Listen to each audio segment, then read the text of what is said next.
Pas question pour ce fervent supporter des rugbymen rochelais de se retrouver cloué au lit cet hiver par une mauvaise grippe. Alors il est venu se faire vacciner chez son pharmacien. Un acte qui ne s'improvise pas. Agrémenté par l'Agence régionale de santé, Laurent Nicolas a dû suivre une courte formation en immunologie et aménager une salle adaptée avant de pouvoir opérer, à la grande satisfaction de Gérard, 67 ans, de passage à la pharmacie. L'avantage de cette formule, c'est d'être à proximité d'une pharmacie, sans prendre rendez-vous, et voilà, c'est la facilité.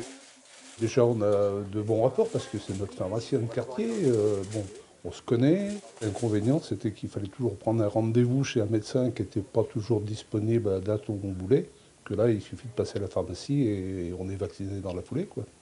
En Nouvelle-Aquitaine, région Test, il y a une centaine de pharmaciens volontaires, soit 1 sur 5 environ, une expérience qui va durer 3 ans. Installé à Port-Neuf, un quartier où la population est vieillissante, Laurent Nicolas s'attend à être très sollicité. Je pense que je vais être sollicité.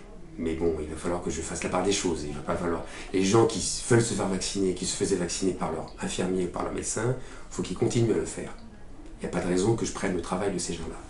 Moi, je vais essayer de pousser les gens qui ne se vaccinaient pas à le faire. Notre rôle est aujourd'hui d'augmenter la couverture vaccinale. Cette couverture vaccinale qui devrait, pour le gouvernement, être de 75%, n'est aujourd'hui que de 50%. Attention, tout le monde ne peut pas se faire vacciner contre la grippe par son pharmacien. Il y a des restrictions liées à l'âge notamment.